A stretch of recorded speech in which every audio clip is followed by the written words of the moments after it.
Hey there, Wendy here with Jazzydoodledesigns, and today, by request, we're going to do a color along in this Christmas Gnomes coloring book by Teresa Goodrich. I absolutely love this book. The hardest part was figuring out which of these cute images I was going to color. But I finally decided on this one. So the little gnomes with their sled and their truck getting their Christmas tree. So I'm going to use Prismacolor colored pencils. So I'm going to be using traditional Christmas kind of colors. So I'm thinking, you know, a green tree, yellow stars or gold stars, maybe a red pickup truck, probably blue in the snow. As far as like the little gnomes, probably reds, blues, greens, bright colors, and very Christmassy. So that is kind of the look that I'm going to be going for, and kind of whimsical. So I'm not going to do a lot of mixing of colors. I'll do a little bit of shading, but I'm not going to be crazy. It's just more about having some fun. So grab your pencils and let's dive in.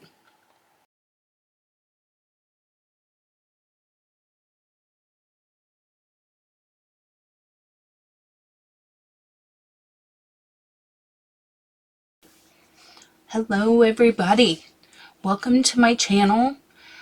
If you're new to my color alongs, I show the color that I'm using here on the side, and I have been requested to talk during my color alongs. Those that follow the channel have indicated that is their preference, so I do my best.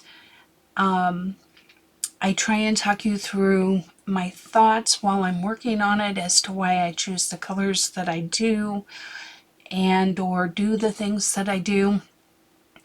If it's appropriate, other times it's just random chit chat. I do put a little talking head in the corner when I'm talking.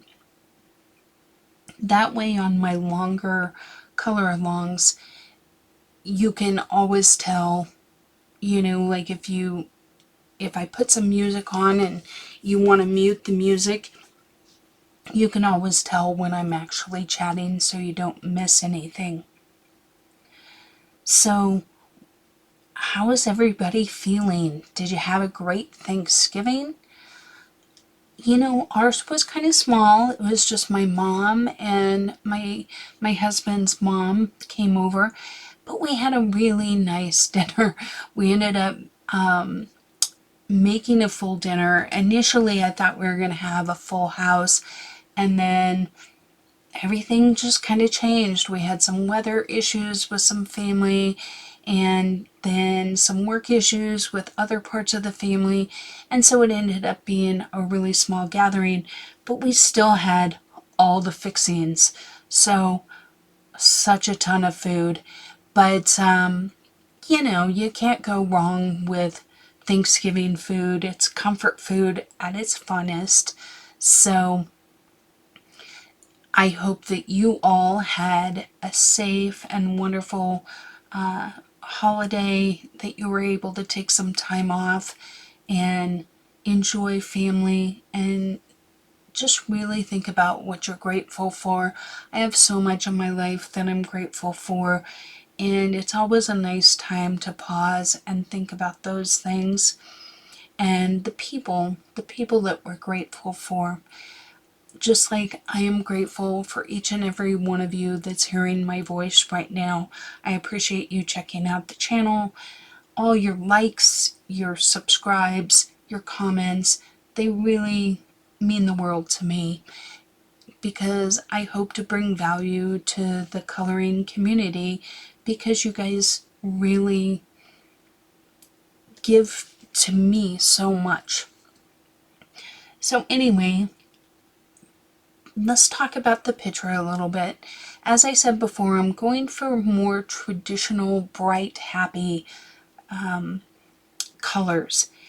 And I wanted that nice underlayer of those lighter tones before going over the tree with this darker Prussian green. And that way it just didn't become a dark tree. I wanted it a little bit brighter. And so by putting that underlayer first and then flicking the pencil just with, a downward stroke and then lightening up on the end, you do these little flick motions, and that can, lend to the pine tree effect. Now, I am not a hyper realistic colorist. There's definitely better channels like Chris Chang and things like that that can really put you in the right direction for that. My style is a little more whimsical and a little more, I want to give the illusion of the tree, but I'm not going in and making sure that every single flick is perfect and adding various shades and stuff like that. Nothing wrong with that at all. That's just not what I'm trying to accomplish here. So now I'm going back in with this lighter color and I'm just blending out the entire thing. Now, I wouldn't say I'm doing a full burnish. I'm not bearing down super hard, but I'm definitely adding some pressure here and just kind of blending everything out. So it really depends on what look you're going for. If you like the more textured look of the flicks, you don't have to do this step. If you want your tree to be less bright and a deeper shade, then you could base with, leave out the chartreuse and just go in with the apple green. Or you could do the entire tree in Prussian green or olive green or another darker green. Now, grass green is going to give you a very bright look, which might be what you're going for. So that's another option as well. And then I just go in and add back in some of my darker, little bit of shading, just on the tips. I want the tree to read green. Not yellow green, but at the same time, I am looking for a little bit brighter green than this Prussian green. And I feel like this is kind of a nice blend. So I miss a few little tufts here and there. You'll see me catch up with them here and then again later on. But using that same color, I'm going to go in with my holly. Let me zoom in a little bit. So I go in just with the darker tones there in the middle. Now technically holly is brighter, along the veins, but I'm using some artistic license here and I just feel like they turn out fine for me. I'm not looking for, once again, hyper realistic, but you could definitely do your lighter tone on the inside and follow it up with the darker on the outside. The choice is certainly yours. So I'm just doing the same thing for all of the different holly. And then I go in with that same apple green that I used on the Christmas tree.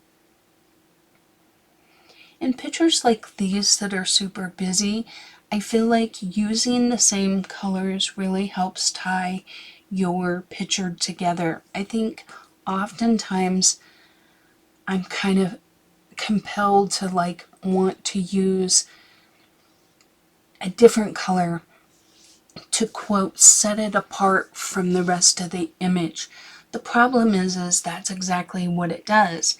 It sets it apart from the rest of the image, and then you don't have the cohesion. Now, I forgot the apple green on that other holly. So don't do that. The bottom right hand corner is going to need a little bit of that. And I catch it right here.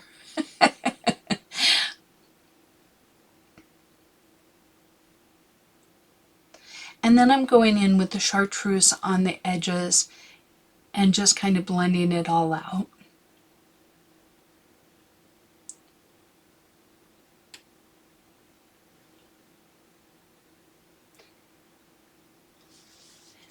So I did an autumn page in Clara Markova's, what is it, in the Fairy Miracles book?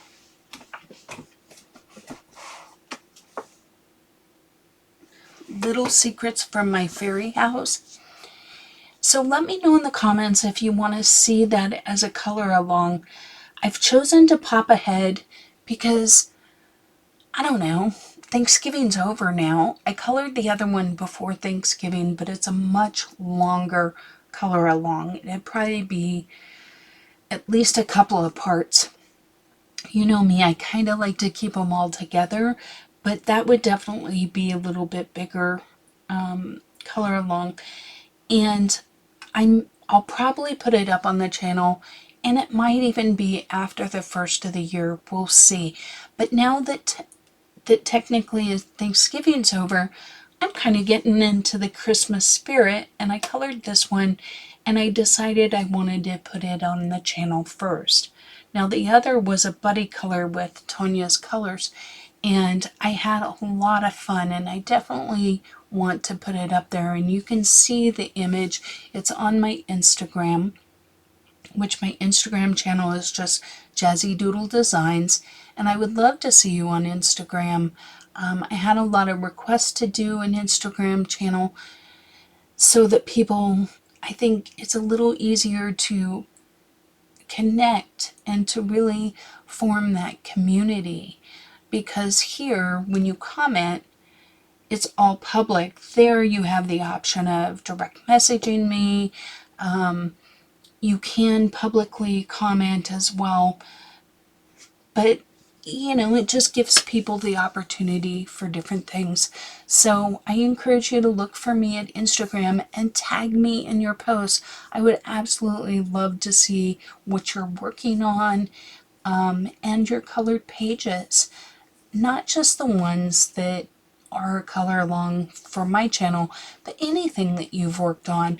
There's been a few of you that have definitely reached out to me, and I'm really enjoying seeing your work and getting to know you a little bit better via Instagram. So I encourage you all to, if you're on that platform, to do that. Same with Facebook. I am on Facebook. I have a page, and I do try and post when whenever I put something on YouTube, I try and put it there to let you know. And I do like that we can direct message. So definitely, I don't know, I guess I'm feeling the need for community. That's part of why I wanted to do this, is there isn't anyone in my family really that's into adult coloring. And so this is kind of my way to find peeps like you that are interested in coloring and sharing our pages and our knowledge and our love of our hobby. So come introduce yourself. I would love to see you. So I basically just used the 3 colors here on the berries and then blended them all out. Though I left a little highlight initially, I'm not too concerned about it now because I will go back over it with the white posca at the end. And I apologize for not being in camera here while I'm coloring those little trees.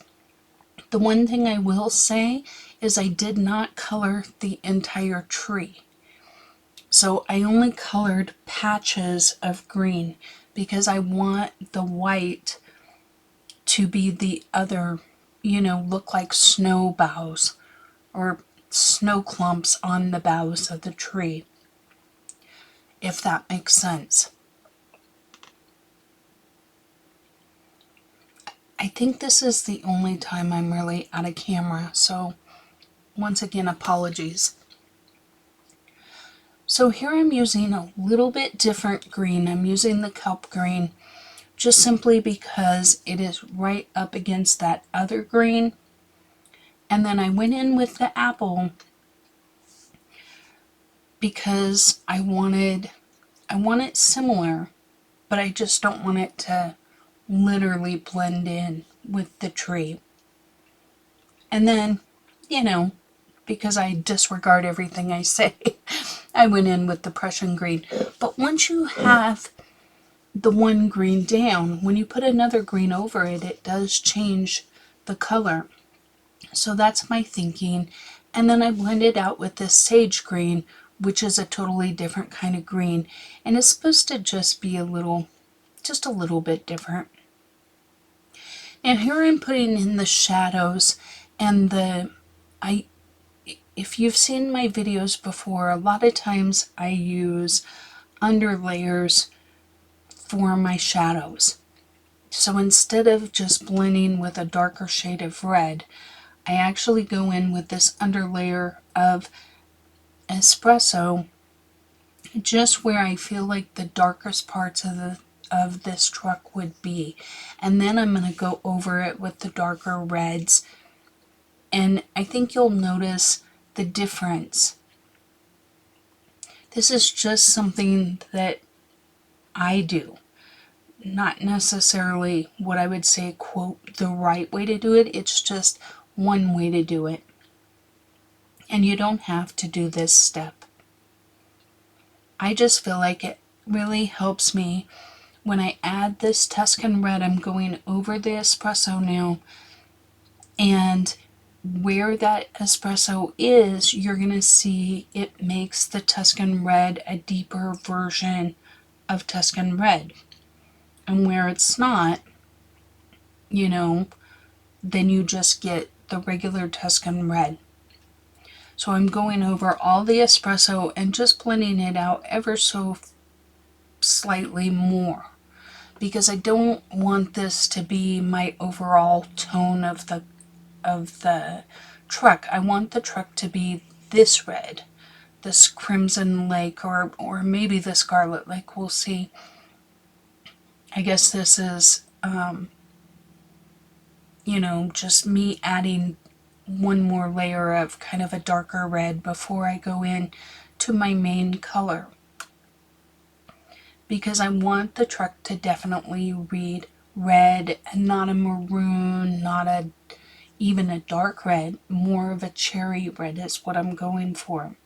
But these darker tones just add a little depth and dimension and interest to the truck. So once again, going over everything that I've colored so far, going over those tones, and then pushing it out into, the spots where I haven't colored as well.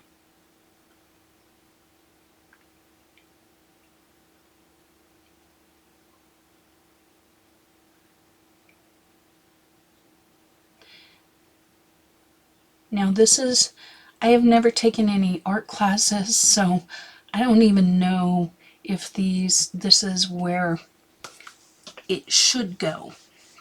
This is just how I do it, and I like the results. So it's more of an intuitive thing, which I know isn't very helpful if you're trying to learn. I look at images and try and duplicate them. So this crimson red is the main color that I want this truck to be. So overall, this is the color that I want it to be. And right now you can see when I go over it, it's very textured.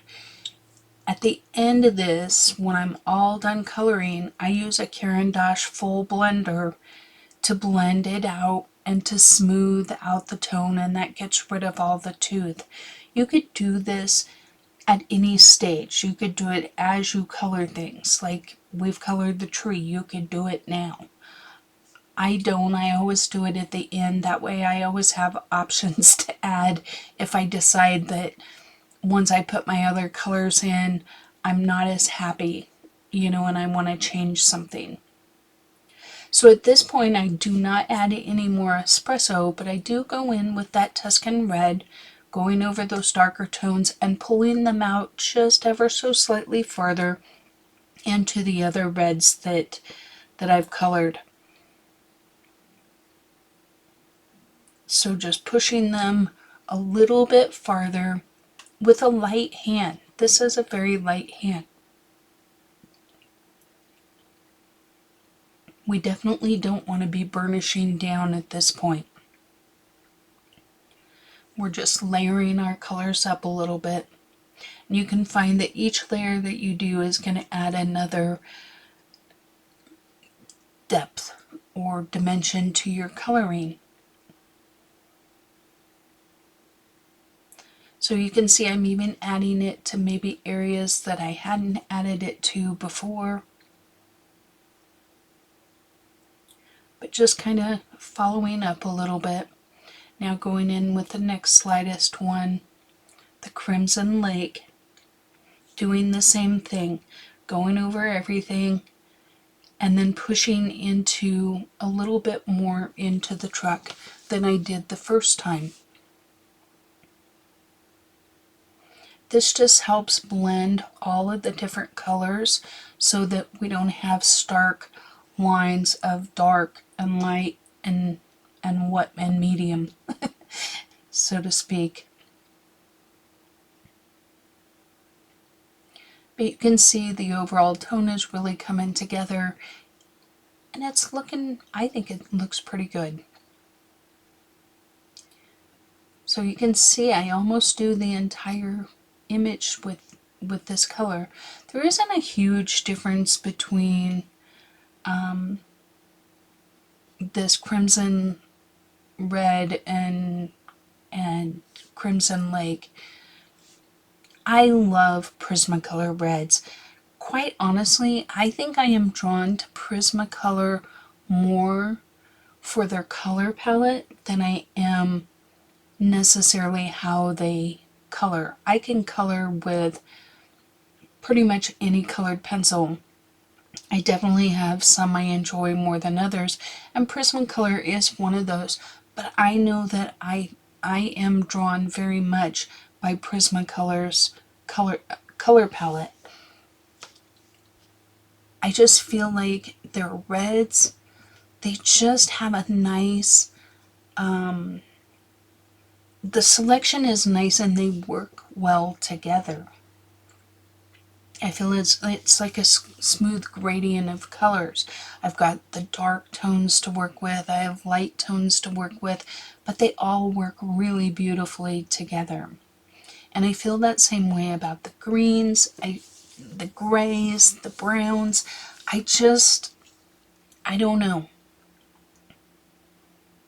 Tell me what you think.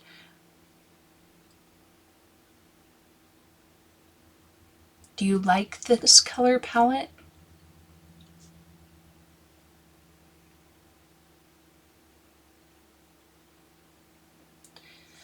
Now, as far as options, you definitely don't have to burnish this out with the colored pencil blender. You could go in and do one more layer of the red. Or you could pick a lighter red, like a poppy red or something like that if you wanted to blend it out. Each of those will give you a slightly different look. So I encourage you to just experiment and see what you like. Now, I made a conscious decision not to choose. I shouldn't say I made a conscious decision. I started working with these gold colors for the stars, and I never really go in with much of a bright yellow. I'm using kind of the sand as my main color. So if you want a brighter yellow, you could use these same colors and just add, instead of going over the entire image with sand, use a little bit brighter yellow.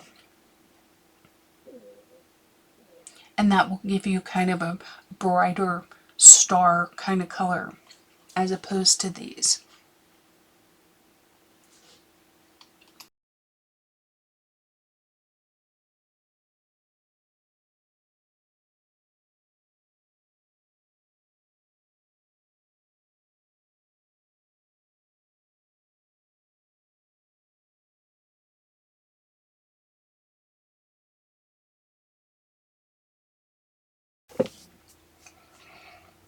I gotta tell you, the lady that won the giveaway, Christine, was amazing. I had such a lovely conversation with her. We just chatted on Zoom, and I think we're gonna try and do a color along.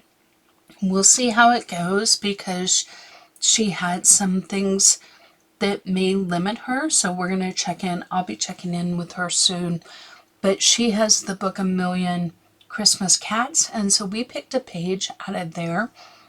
And fingers crossed, we'll be doing a color along together for that. But I really enjoyed that.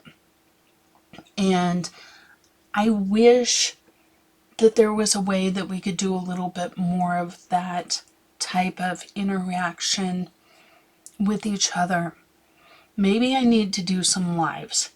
Tell me what you think, because I honestly am hesitant to do lives with not as many members. Not that 1100 is not a lot, but it's not a lot when you think that it's not like 100% of the subscribers are going to watch the lives. So I want to make them valuable for people if that's something that people are interested in. I hope that makes sense. Let's talk about what I'm doing with the snow real quick. So when you're doing snow, snow is white, so it's really hard to depict it, on a page and have it read snow. So a lot of times what artists do is they use colors like grays, blues, purples, pinks. It looks like I am a little out of the screen there. Sorry about that. I don't know why I don't have it framed well in there. But basically what I'm doing is I'm going in with this periwinkle, which is the darkest tone, and I just add in a layer right at the base of where the hill starts, right? And then I'm very ever so lightly blending out with the next lightest color, which is blue slate. And you can start to see how that adding that blue makes the white look white. And you could stop right here. You certainly could. And I think it looks really good right here. So this is honestly 100% artistic choice, what you want to do. Now, you can make it as dark or as light as you want.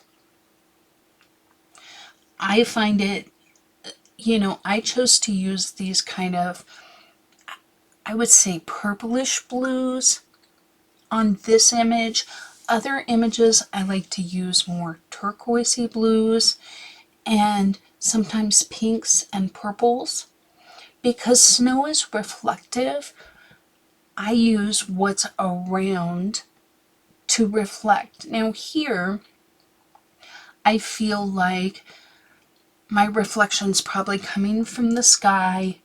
I don't have, like if I had colored this like a morning scene and my sky was pink and yellows, then I would want to use those in the snow.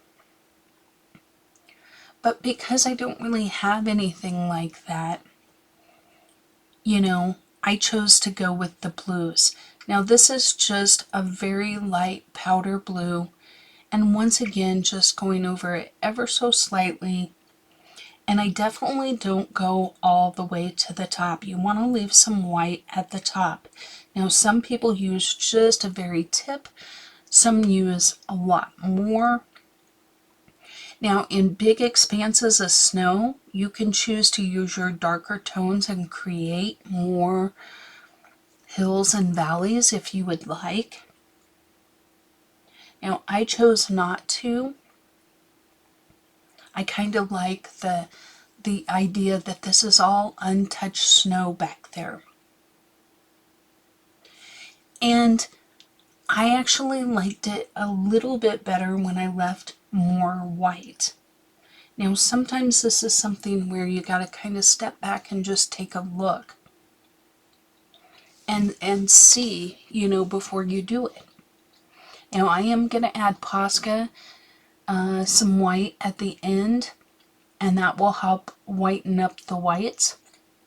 But also adding more darker tones here at the base is going to lighten it up as well. Ironically, adding darker colors here is going to make the whites look whiter.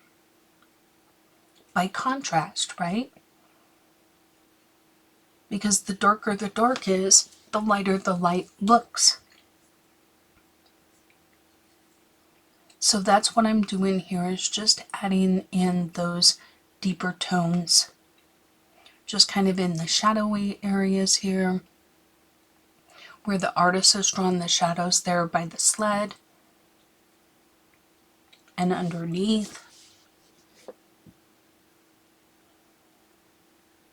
And just at the base of each of those little hills.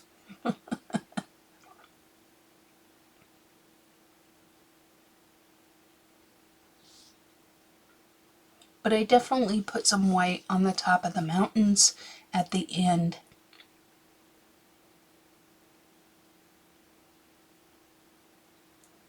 The key here is just don't bear down on your pencil. You want this to be light layers.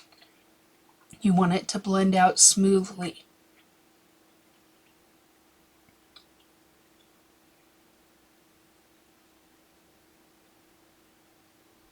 And I saw here where I had missed some.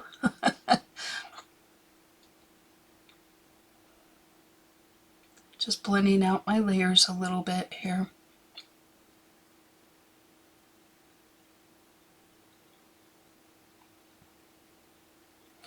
Now, this is something that when I blend out with the Caran d'Ache blender, look, I missed a piece of the truck.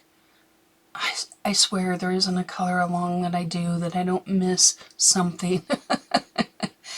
But anyway, I do not blend the snow out with my blender. That's a very conscious choice on my part. I like the look of the tooth of the paper coming through the snow. I think it makes it look, you know how snow looks kind of crystally and kind of has that sugar quality to it? To me, the texture of the tooth of the paper coming through does that for me. So when I blend out the truck and the gnomes and the tree with my blender pencil, I don't do any of the snow. And I try and let you guys know this stuff as I do it. Now here with the white, I am just adding the white to the very tips of each of these little ridges. And I am going in pretty firmly with this. This is something where I'm kind of burnishing here. Now I will add posca later, but I am kind of burnishing down on these little tips. And kind of smoothing down a little bit, but not too much.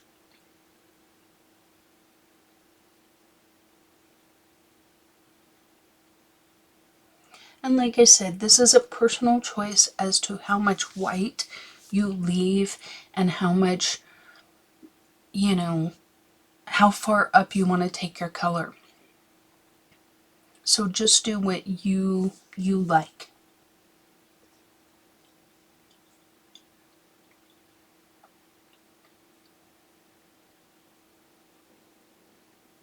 I do think that the white makes a difference here.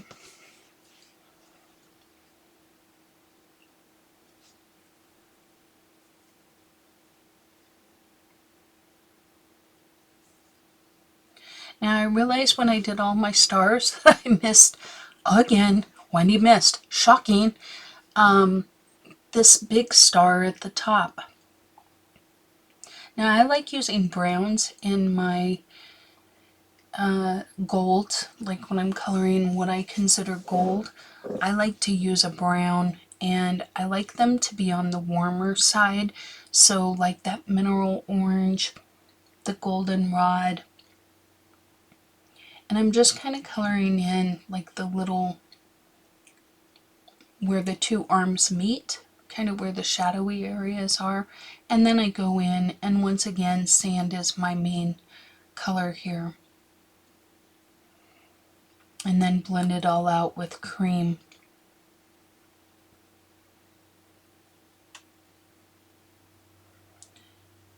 Now I decided I wanted it a little brighter, so I decided to add a little bit of this sunburst yellow.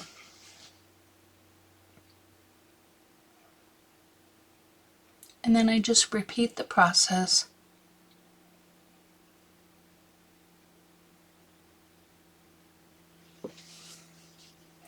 Now when you add the posca at the end, I feel like it really brings everything to life.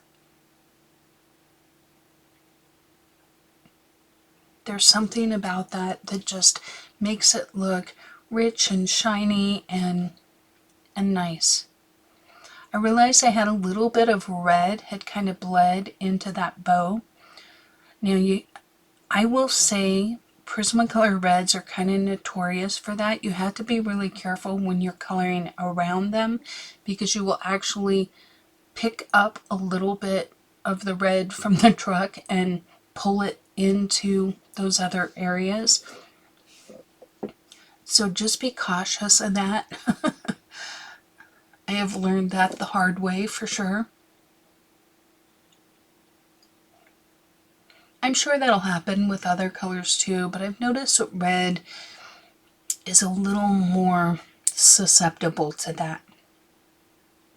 And look, I know that you're going to be stunned, but I actually missed one of the ribbon pieces, so don't miss it. It's on the bottom middle, and I will catch it here in a bit, I think, when I'm totally coloring something else, but it just makes your life a lot harder if you don't pay attention.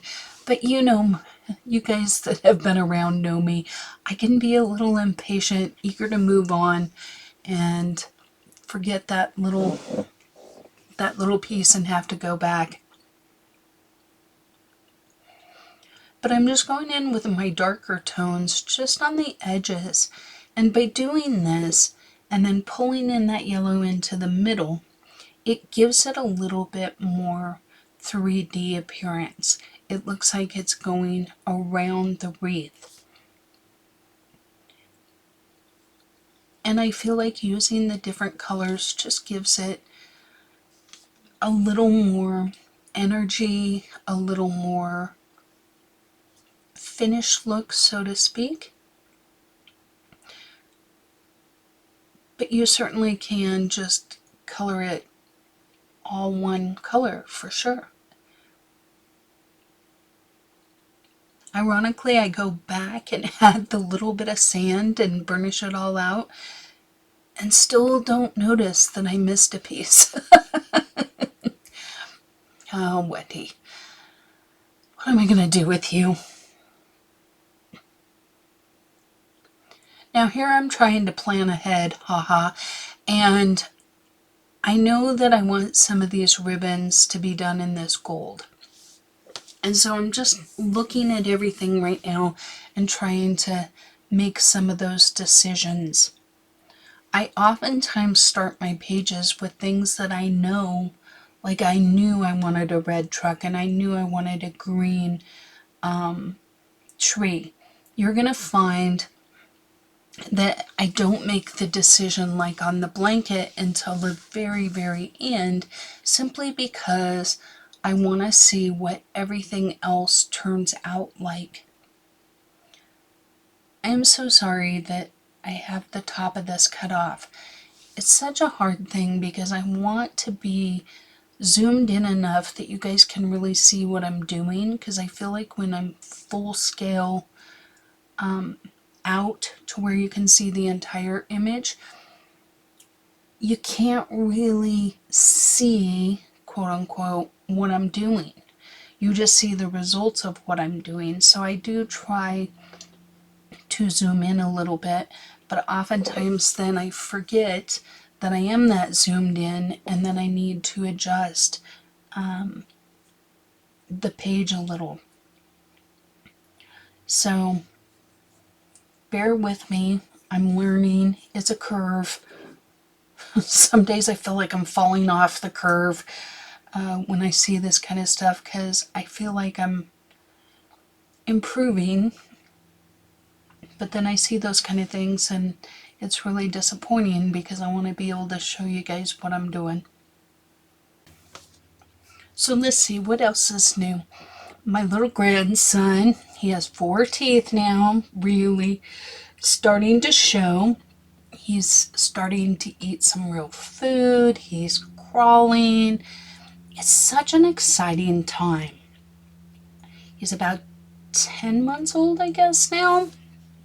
And he's just delightful. He is the most content little baby.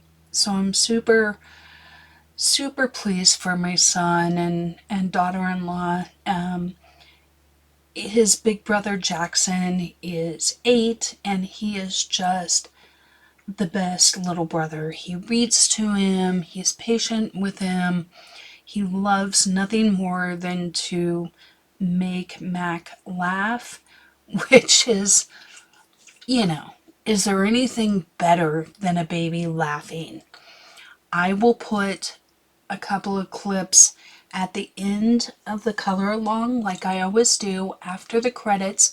That way, if you're one of those people that don't care, you don't have to see it. We're not interrupting color time to see it. But who doesn't like a baby laughing? So I'll put some of those videos at the end. And I gotta tell you, so my husband went hunting a few, I don't know, it's probably been maybe a month ago now. But I had to go to a funeral. And so Ellie was going to be home a really long time by herself. And so my husband says, well, I'll take her with me. And he rigged her up a harness and put her in the tree stand with him. And once she's up there, they're each hooked up to the tree to where they have a safety harness in it. And don't get me wrong, it's not around her neck. It's a full body harness and and a braided cord. So she was perfectly safe. And then once he got her up there, he just stuffs her in his coat. And so her little head's just peeking out. And she absolutely loves it. Now, you would think, for being such a little foo-foo dog, like, I don't know, she's lost her mind, but she loves being up there. And I thought, well, maybe it was just the novelty of it. So he went last weekend, or the weekend before, I think it was. He went to help. There's a farmer that we work with out there, and so he often helps him with different projects around his ranch. And so he went out to help him with some stuff. And so we were trying to decide if Ellie was going to stay home with me or go with him, because she's definitely an outdoor. She loves to be outdoors. So we decided to let her determine whether or not she went. And so he showed her the harness, and she started doing jump spinnies and high pitched barks, and she definitely wanted to go. So she got to go up in the tree stand again. And I have a little video of it, so I'll put that at the end too. And I know maybe you guys that are from the city are just like freaking out right now. I promise she's super safe. We would never do anything to harm her, because she is our little princess for sure. But we even set up a tree stand in the backyard to test it before she went the first time. And she literally freaks out when my husband starts climbing up, because she wants up so bad. She tries to figure out a way to climb herself up there. So she just thinks it's neat to be up where the squirrels are, I think, because, those are her arch nemesis here at the house, and she chases them around, and she's always annoyed when they jump to the house or to the fence where she can't follow. Because it's one thing, she doesn't mind the chase. Like if they run down the street, she's all about that. But when they start jumping into areas she can't get to, she doesn't think that's very fair. So I think that's part of why she likes the tree stand. But anyway, back to our coloring here. I couldn't decide initially what color I wanted this sled. And so in the end, I just decided, well, little kids' sleds are often red. And it is kind of a Christmas sled too, so. And I just used the same reds that I used in the truck and in the candy cane. I like this combination. I like Tuscan red. I'm also kind of a fan of black cherry too, and black raspberry, depending on what I want the overall tone of the red to look like. I feel like Tuscan red adds the darkness and still keeps it a red tone, whereas when you start adding black raspberry, you end up with a little bit, it leans a little towards the purple red, which can be a good thing or a bad thing, depending.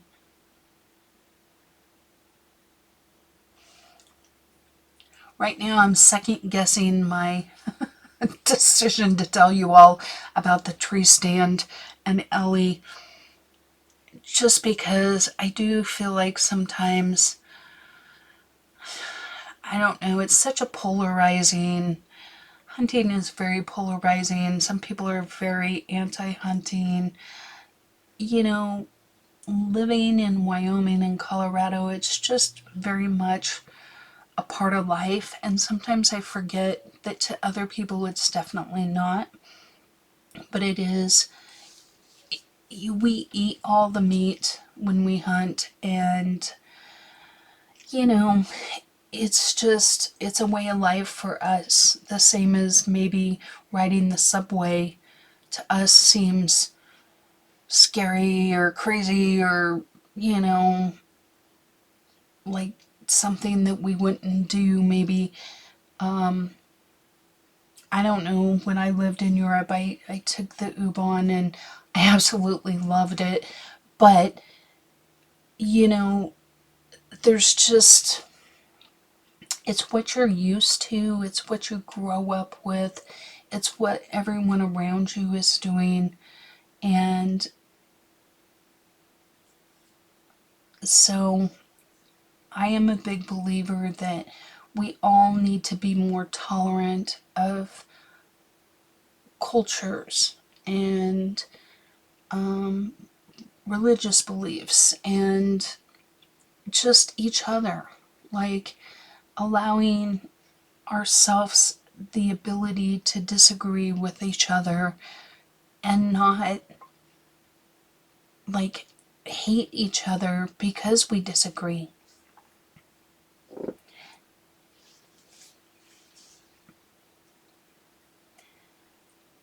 Now, with these truck tires, they end up looking a little more gray than black ultimately, and I'm okay with that. I felt like the black would just be a little too stark. Black is a very eye drawing color, and when used right, it is amazing in your pictures. And when used incorrectly, it can really be a detriment to your pictures. The same with sometimes I will shade with black, and other times I won't, because black can be very flat. And personally, I like the look of this where you see the gray. Now here, look how pink that rim turned out. And I try and kind of cover it up by going in with a deeper gray. I have to go in with a much deeper gray than I initially had planned, because I kind of pulled in a little bit of the red, like I had warned you earlier to do. I didn't listen to my own advice.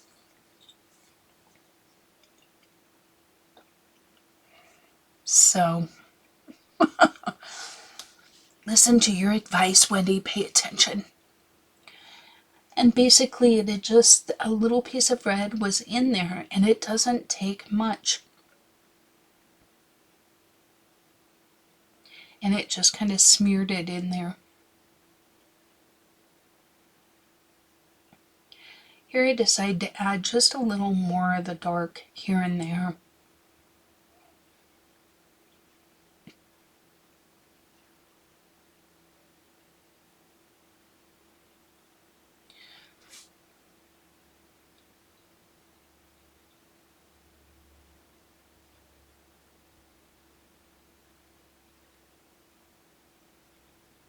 Just kind of adding a little bit of chrome to the handle and to that little piece that is on the truck there.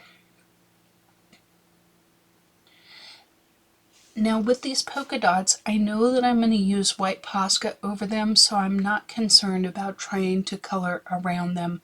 I just go over them. Now once again, these are the same greens. That first green is a spring green. I did not use that one in the tree, but this apple green I definitely did. So once again, kind of tying our colors together, but using other colors to give them just a little bit of a difference. Not a jump off the page difference, but a little bit.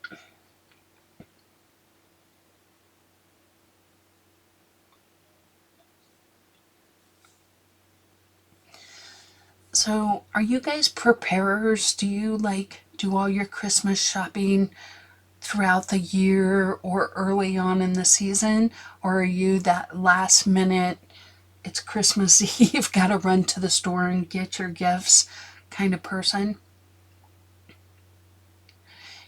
For a number of years we didn't really have, the kids were grown, and so we've just done gift exchanges, and so I haven't had to do a lot of major Christmas shopping. My husband and I don't really exchange gifts with each other. We, I don't know, it's just something that we haven't done for a long time. So we each don't really need anything, and so I say that, but we'll each get something, but we don't necessarily go out of our way to get a gift and wrap it up and put it under the tree. A lot of the things he's into is more specialized, and so, it's kind of like if he were to try and decide what coloring book to order me. I respect those that, their husbands get that involved, and he's very supportive, but he's not stalking my collection to see what I need. So he kind of leaves it to me to figure that out, and then, we each get our own gifts, so to speak, which isn't as much fun necessarily from a surprise point of view, but then we each get what we want, and it's just not a very formal process on our part. But I am looking forward to getting stuff for the kiddos this year, and being a part of watching them unwrap gifts and having the joy of having kids around again. That's going to be nice. Do you guys have any special traditions that you do? Growing up, we always celebrated on Christmas Eve. All of my uncles had to work on Christmas Day, or where they worked, if they worked on Christmas Day, they earned a lot more money. So we made special letters to Santa asking him to deliver early so that we could open gifts on Christmas Eve. So what we did was, on Christmas Eve, we all jumped into the car and drove around and looked at the lights. And we just went and enjoyed everybody's Christmas lights. And while we were gone, Santa would come and deliver our packages. Now, my mom has 2 brothers and 2 sisters, so there was 5 kids, and they each had kids. And when I was really young and my grandma was alive, we all went to my grandma's, and there was just a huge get-together. Tons of people, and I absolutely loved it. I loved having that big family, and it was always so much fun. But we would get our gifts and we would exchange gifts with each other. We would open gifts from Santa. And then on Christmas morning, there was usually a gift or two unopened. And so the fun got spread out a little bit. But I always remember those times really fondly.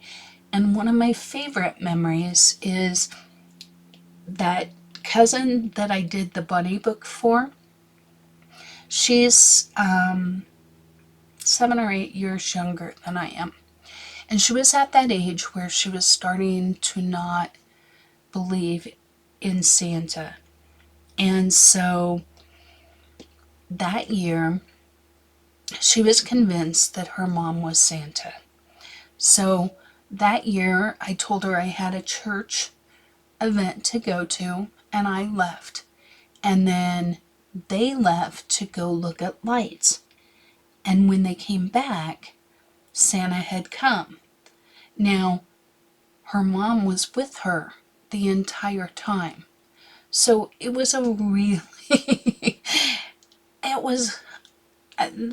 it's a very special memory to me for a number of reasons, because I got to extend her innocence for another year, or I don't know if it was a full year, but definitely the look on her face when she saw that Santa had come when her mom was with her, I'll never forget.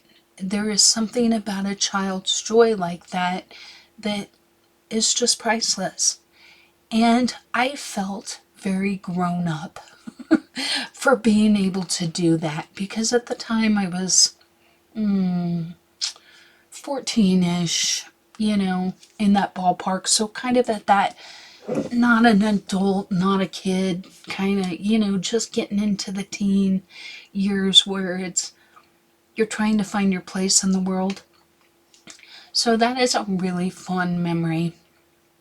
And so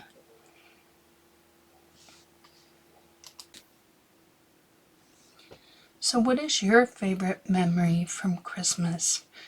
Do you have one? I was really amazed the kids took the baby Mac and Jackson to see Santa this year, And he was totally fine with it. I mean, he was about 9 months old. And you see a lot of pictures of babies crying, but he was just totally content, which just seems to be his temperament. So it was really nice. They got a really good picture with Santa. I don't recall. I took the boys to see Santa a couple of times, but I don't recall it being a huge family tradition for me, and I'm not sure why that was. Or maybe I'm just not remembering going. I don't know. Ellie wanted to say hi. She wanted to throw in her 2 cents worth.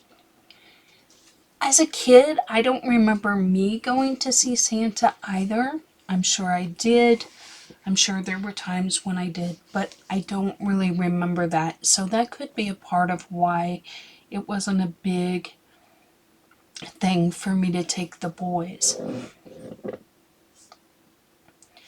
But I'd love to hear your little Christmas traditions. Do you have special food that you eat? I know my friend, every Christmas they make like pierogies, and I wish I lived closer because I would so go, drop in on him because I love pierogies.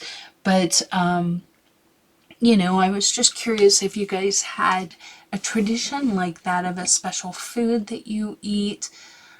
We usually do, because the family is so much smaller now and a lot more spread out, because I'm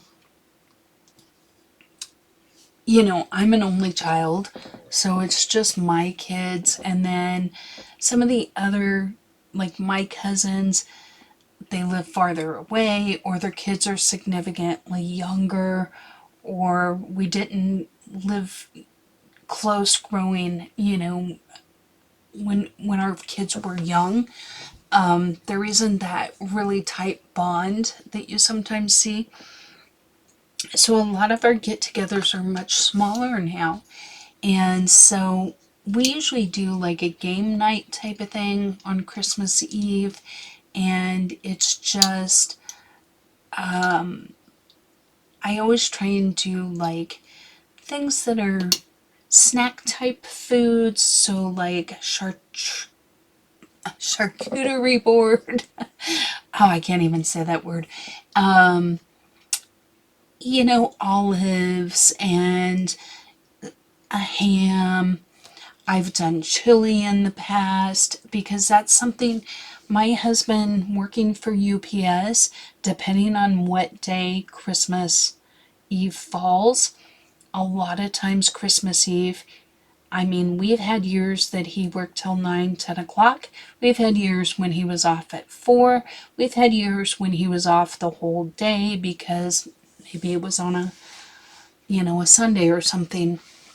But depending on the needs, they're kind of at their mercy during this time of year. And all the normal rules don't really apply as far as how many hours. I mean, they can't go over, whatever the law says, which is something crazy like 18 hours or some crazy amount. But they can make them work Saturdays and they can work really late at night. So it's one of those things that it's kind of a crapshoot. And so I try and make things that people can eat when they're hungry and that sit well, as opposed to like Thanksgiving where, everyone sits down at the same time and we have the traditional, this is what we have every year. I've had roast beef. We've pretty much done, I mean, I think I've even had like enchiladas one year. So it's really what I feel like making and kind of what our schedule allows, and now that my son has married and has his own family, trying to plan around their family and trying to plan around their events has kind of changed things for us. So we'll see how it all goes. And it's something that's kind of hard because there's that part of you that likes the tradition of it all, and then there's the part of you that knows that you get, oh, there's that red again, the bane of the red. But there's that part of you that knows that you have to kind of go with the flow a little bit and be open to whatever it's going to be, and that you're going to have to grow and adapt. And for those of you that are in my age group, you know that it gets harder and harder as you get older. But I would love to hear some of your traditions.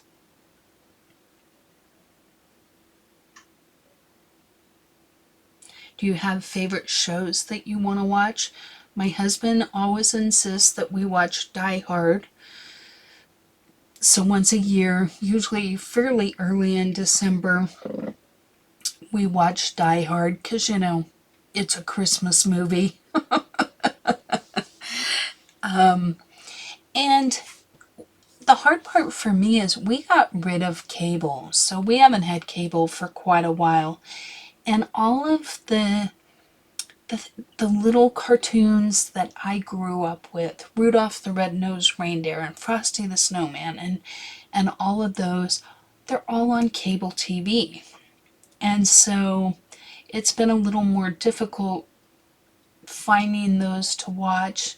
Now, of course, there's always A Miracle on 34th Street and what's the one with the leg? Or no, It's a Wonderful Life? I can't remember. But there's those traditional movies that are always fun to watch too. But I do miss the little cartoons. That was always something as a kid that, you'd just look forward to.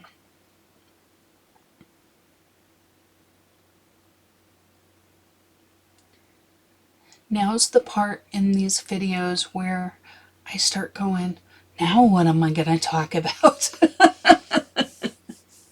This is where you usually get some music because we're about an hour in and I've kind of tapped out my repertoire of, I don't lead the most exciting life in the world anymore. And so I don't have a huge number of stories to share or things to relay.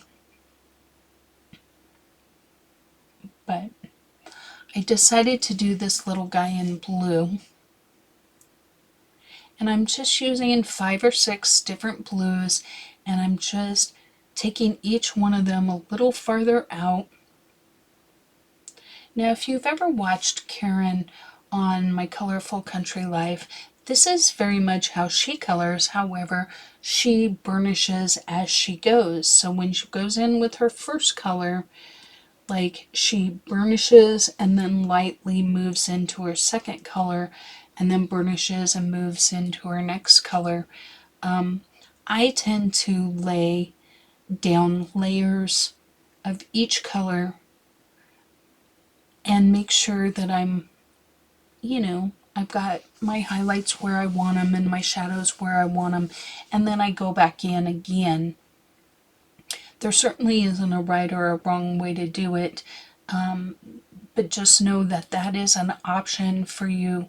You could go in and as you lay in your color here, you would burnish a little and then extend your color out with a light hand and then go in with your second color over that light strip, and that's where you would burnish and then lay a light strip of that color in.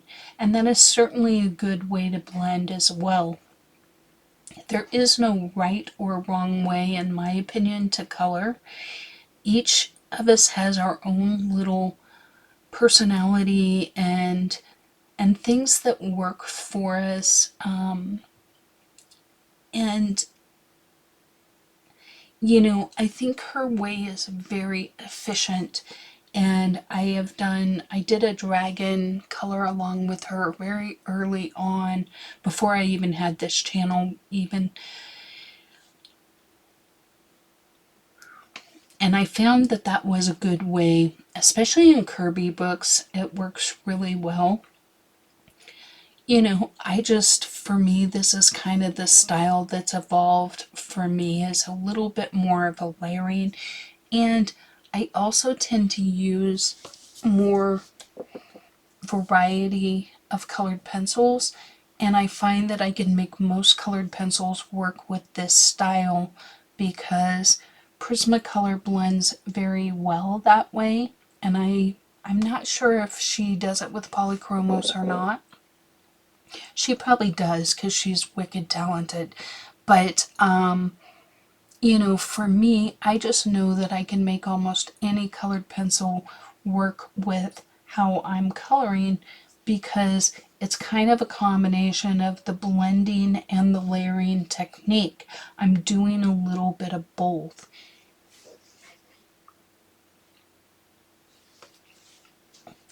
But that doesn't make my way a better way by any means. It is just what has kind of evolved for me over this year, and I'm curious to see where that's going to evolve in the years to come. This is my first year of coloring, and so I have learned a ton since I started in January. I mean, technically, I started coloring in December, and that's when I decided to do the channel, both for the challenge of teaching myself colored pencils and both because I was very intrigued by this community of colorists. I had been doing card making and whatnot for quite a while, and a lot of the products that I had, I felt like it would be difficult for me to make cards because a lot of the products that I had, you know how it is, like certain color books come out and they're around for a few years and then they're discontinued. Well, I've been making cards for easily 15 years. I've been, I started with scrapbooking, kind of evolved into art journaling and card making. I've done just about every craft under the sun: polymer clay, resin, acrylics. I even bought some oil paint. Didn't really enjoy the oil painting, so now I have a box somewhere of some oil paints and all the stuff that goes along with that. But I do have a really cool Bob Ross that I did. I love Bob Ross. He was the ultimate. His happy little clouds, and I remember watching him, and it used to boggle my mind how he could just turn a blank canvas and just with a few little flicks of his brush make things look so amazing, and had such a gift to be able to convey it in a way that I could follow along and come out with a fairly good rendition of it. So I was always really impressed with his ability to teach that. But anyway, my point in all of this is that a lot of the products that I had, I bought early on. And so, it's like if we were to color in coloring books that you can no longer buy, that makes it very difficult. I know I just did a video on A Million Christmas Cats, and honestly, it's one of the cutest books I've seen in quite a while, but I almost didn't put it up on the channel because while you still can get copies of it, you're not just run into Amazon, and if you are, you're paying quite a bit for it because it's been out for quite a while. So I hesitated to even put it on the channel because I want things that people are able to get. And so I worried about that if I was to do a card making video. I still make cards. In fact, I just finished up my Christmas cards. I think I made about 50 this year. I'll post a little picture at the end for you so you can see those. I think they turned out really nice. But anyway, so yeah, so I decided to do this art, adult coloring, and with an emphasis on colored pencils. Now, I will say, I've seen quite a few channels that are using markers, and so I'm going to have to give that a go a little bit and see how that works. I do have Copics and I have Tombos, and they're both very different markers, and people use them differently and on pages. And so in the upcoming year, I am going to play around a little bit. I know I did have some requests from people that wanted to see a little bit more of that as well. So I'm willing to give that a shot, I guess. The hard part for me is that when I use markers, I think paper is super, super important. And most of the paper in these coloring books is pretty absorbent. And when you use alcohol markers and an absorbent paper, regardless of the thickness or whatever, they don't blend as well. And so I'm going to have to play around, and maybe I'll just use them as a base. That could be. But I'll definitely be giving that a try.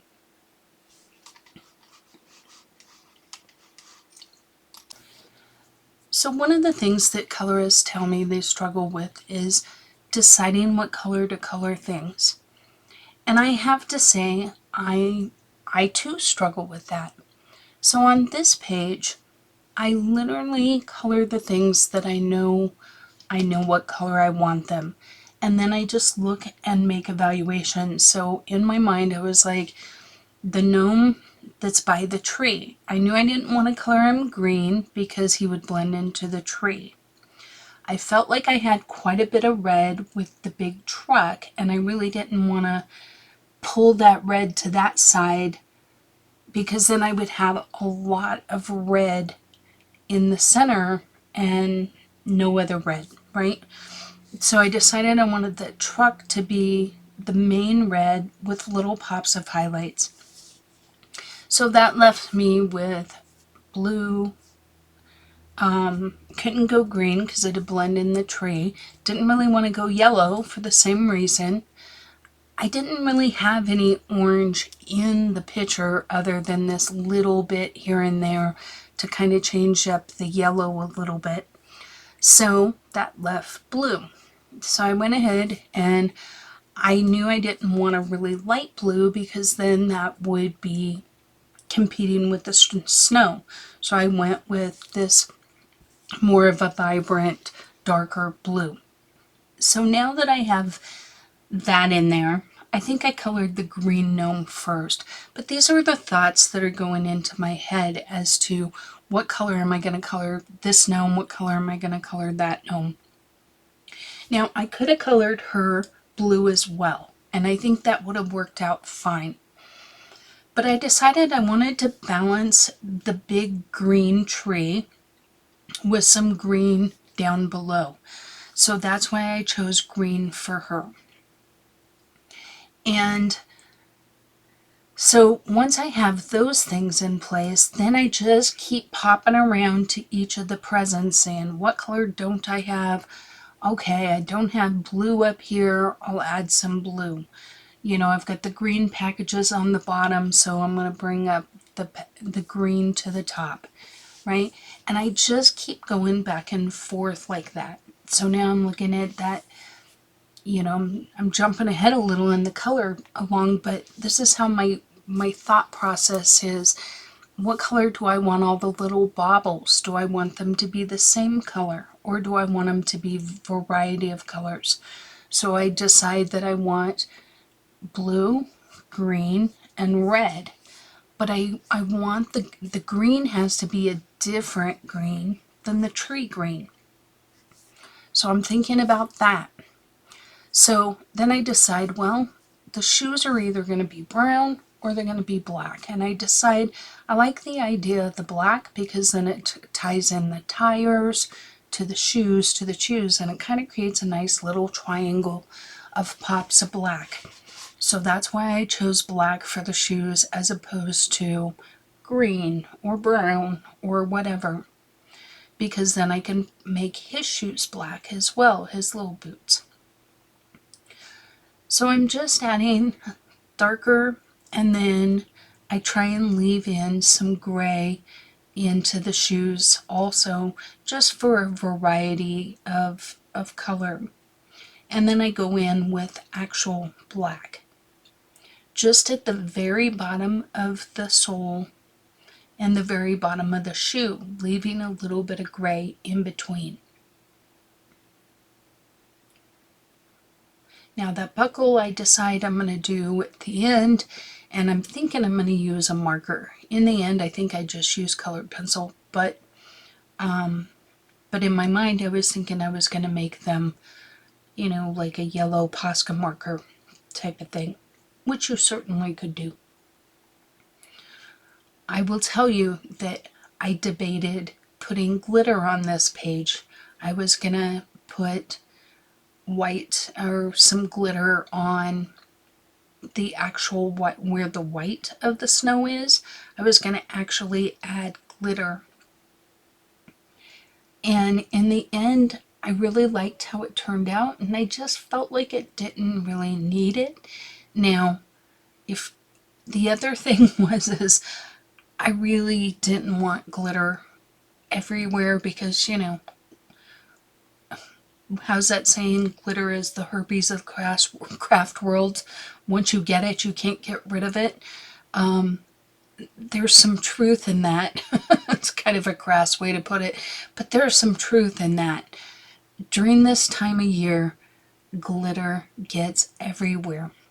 I remember one year I was doing resin, and one of the things is you want to let your resin set up in an area where you're not going to get a lot of airflow, and no, you don't want a fly or something to land in your resin or have someone accidentally bump it or whatever. So I decided that my craft room would be the perfect place to let it set.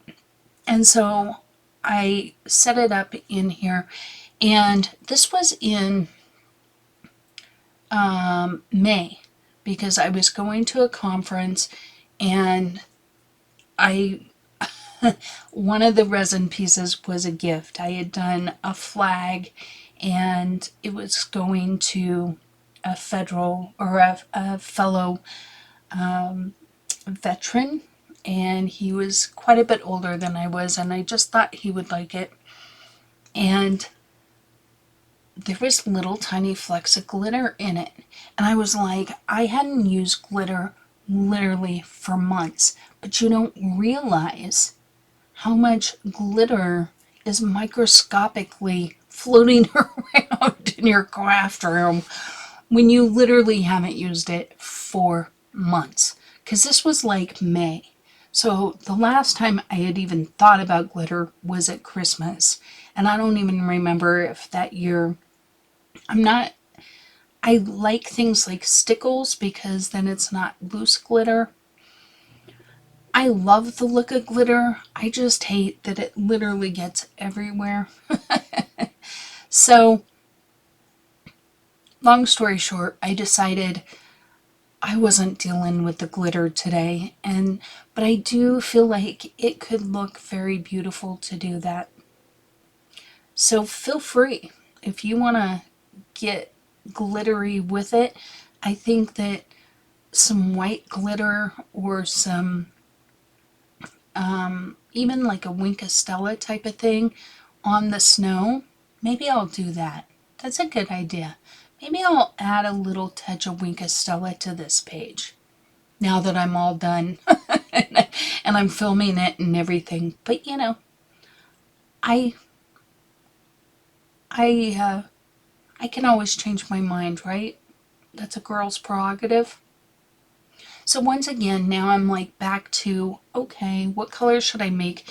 So this present that's right there, you know, we've got blue, so we don't really want blue there. It's right up next to the tree, so you don't want green there. The truck is there, so you don't want red there. So by process of elimination, I decided that this present needed to be yellow or gold. So I just used the same colors that I used throughout the page.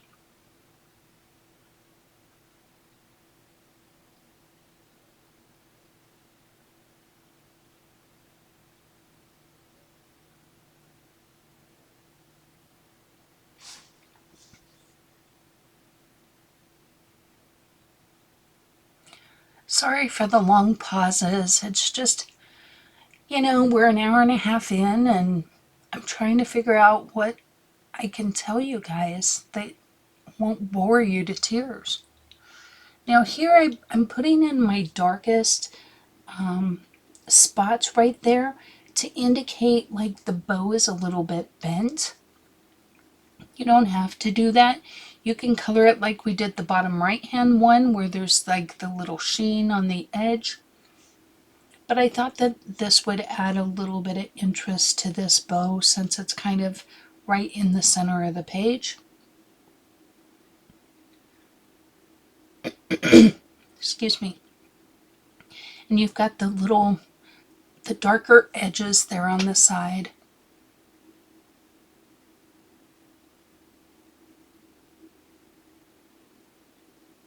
And then just working your way from your darkest to your lightest.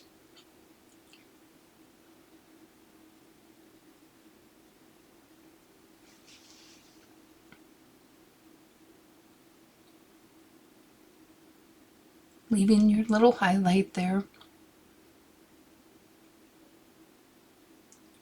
Putting the dark on the edge.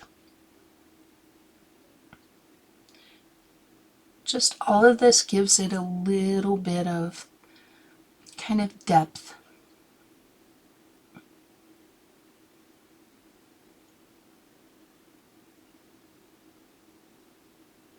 Now you could have taken it one more step and actually added another light color there at the edge there.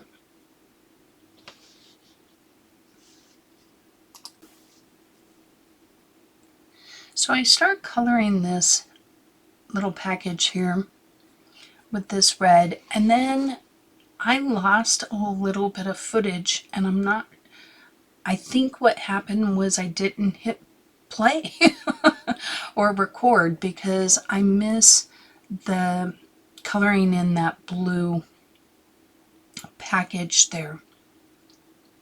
So once again, my apologies. I used powder blue for the little stripes. I ran powder blue down those stripes, and then the other blues are just exactly the same blues that we used on our little gnome.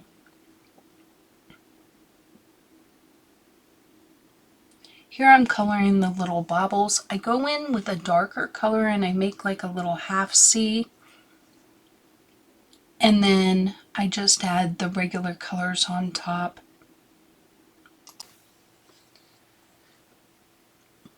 Just coloring in her little gloves there.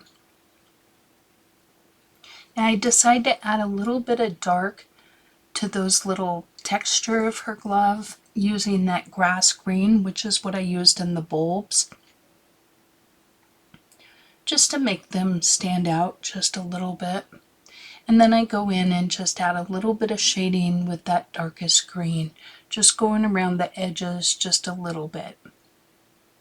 and around her little thumb area just to make them stand out just a little bit more. And then blending it all out with that spring green. And then a little chartreuse, just because I didn't really like the color that was. That spring green just added, I don't know, something different.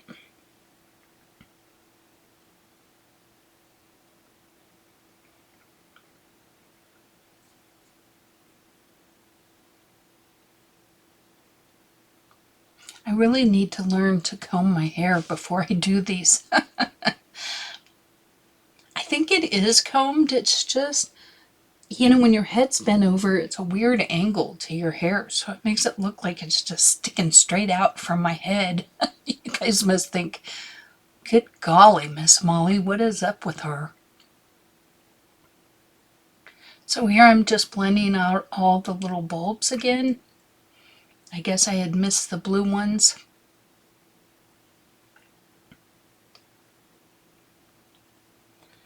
And then as we get into these smaller details, I'm literally like, okay, what color should I make this? And just trying to determine, should I could have made this bow blue. That would have worked too. So it's just a judgment call.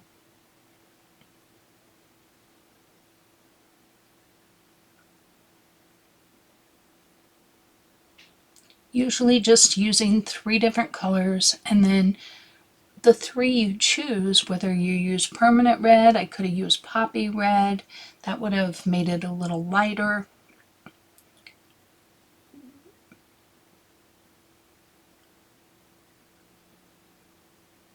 But any of those would have went well with this picture because they all have them in there.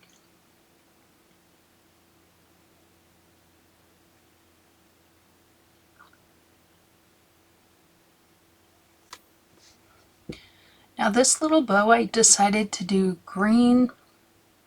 I could have done it, maybe a yellow might have looked good. But in the end I felt like the green would pop off if I made it mostly the darker green, which I tried to do. But it does blend in a little bit. So maybe yellow would have been better. Maybe even blue. We can sit and second guess everything. Here I decide I want one more layer of green on this tree just to darken it up a little bit and to burnish it out. When you burnish it, once you add so many layers, you don't have to use your blender stick.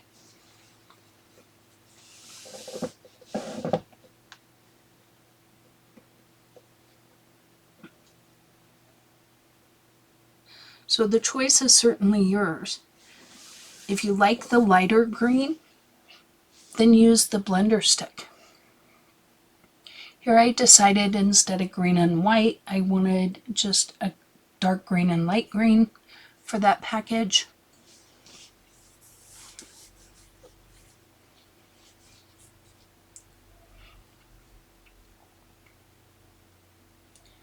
We're just nearing the very end here in terms of the overall picture, and now we're just kind of touching things up and putting in the final details.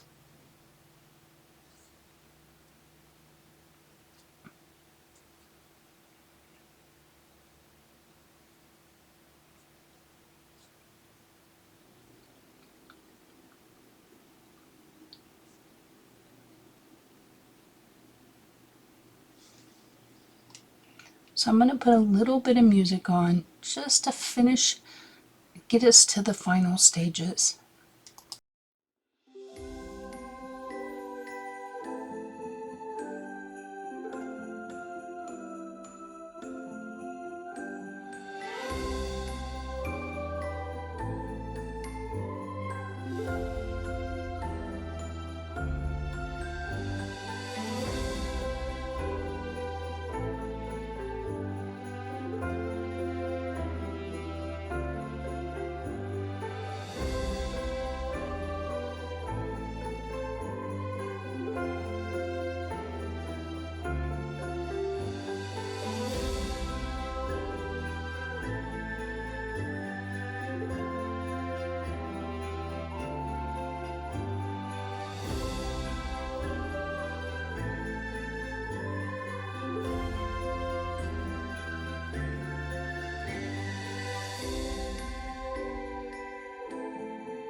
Okay, I'm back. And here I have sky blue light, and I just colored the very top of the sky. I don't color all the way down. I'm literally just covering the very top. Once again, I'm super sorry I'm not in camera. And then I go over the area underneath it with white. I don't know what the deal is with the camera. I've got to get this figured out. I swear it looks like I'm in camera and then I'm not. I'm just going over the peaks of the snow again. The little bit of white now that everything's been burnished out. Once again, I did not use the Caran d'Ache blender over the snow, but you can see the difference that it made in that truck and the gnome's hat and things like that. It just really smooths everything out. Here I'm going in and just going over the letters with a colored pencil. I tried to use a fine liner and it just wouldn't go over the wax, so I just used the colored pencil. Went around the edge a little bit. Here I'm using a white posca marker just to add the little reflection or the shine, whatever you want to call it, to the truck and basically over the entire image. I tried to zoom in so that you could really see. Here I just missed one of the bulbs, so I wanted to use the blender on it. And then I'm just adding little pops of white to the image. The shine on the bulbs and the stars. You can see it just really makes everything kind of pop.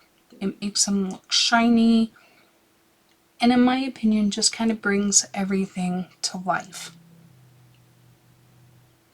Here I'm just doing a little stippling right there over that little bird's, what is the brim of its hat.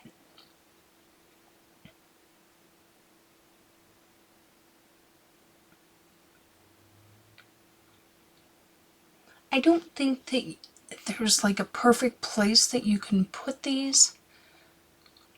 You'll see that I put some on the big red bow and I don't like where they are, so I just go over it with colored pencil.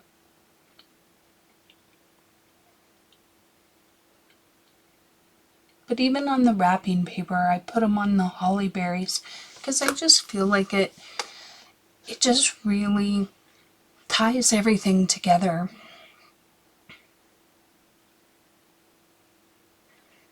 Going over all the polka dots. I think it just emphasizes things.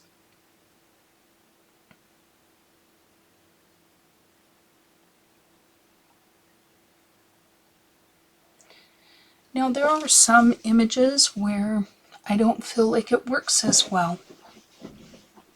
But in this one, I feel like it makes a huge impact. There are some images, if you've seen my purple Hannah Carlson page where I colored those flowers, I don't think I use any white Posca just because it's a whole different mood that I have going on there, and there was nothing really reflective, whereas here there definitely is a shine. Now I tried to zoom in since I missed the trees earlier. I really tried to zoom in so you could see what I was doing here. I'm not quite dotting. It's almost like a dot drag method where I'm just laying in little clumps and dashes of white to indicate like where the snow would be.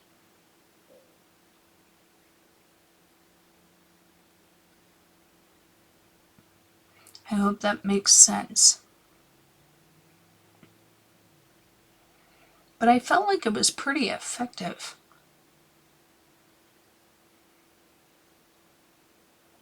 But you can see, I mean, that's almost like a dragging, but it really kind of worked. And then I kind of step back and I look and I go, oh, I missed a spot there or there, you know.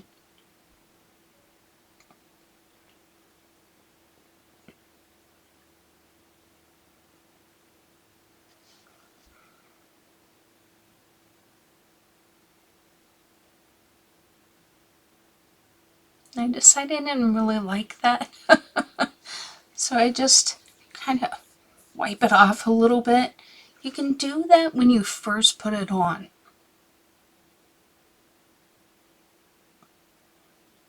Once it dries, then it's permanent. But like on the blanket, I didn't use it there because the blanket's more like a fabric, so it wouldn't be shiny. I guess the bows technically could be fabric too, but I felt like it worked with the bows. Now you gotta be careful as you're doing this that you don't put your hand right in wet posca and smear it. Ask me how I know that, because, you know, I've done it. Every picture, probably.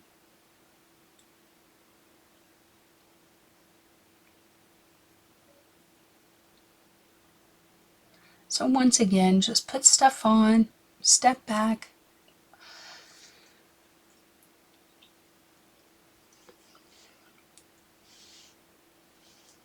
and then just add as you see fit. There I decided I wanted to whiten those and put all the dots in with the Posca pen just to really highlight them.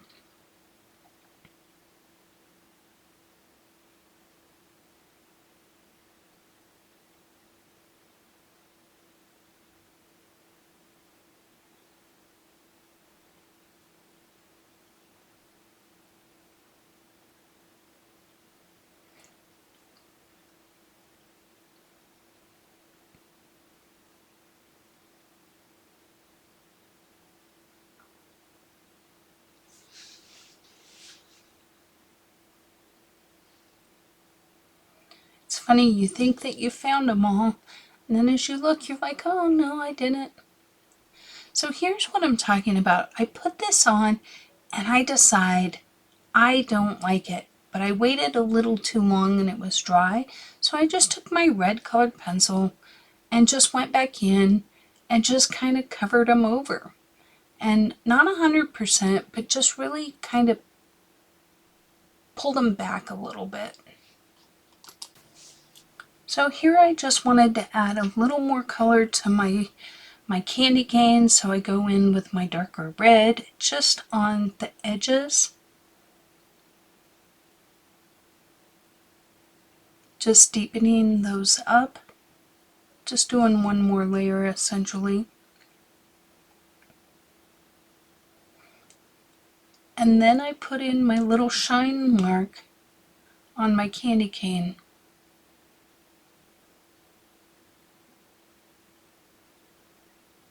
And that's what makes it look shiny. So here I'm just kind of letting you see close up each part of this picture. I've had a blast with you today, and I'll probably color another one in this book because it is so stinking cute. I hope you had fun as well. If you did, give it a like, and we'll catch you on the next one. Thank you for watching another video from Jazzydoodledesigns. If you enjoy adult coloring content, please consider subscribing. You can now find me on Instagram and Facebook as well. I welcome all comments and suggestions. Don't forget to like the video before you go. And until next time, take care. Achoo! I'm sorry, I had to sneeze. Achoo! Oh, I'm so sorry. Oh, you okay? Oh, you sneezing too? Oh my gosh. Achoo! Oh. Achoo! Say banana, banana. Oh, wow. Where'd it go?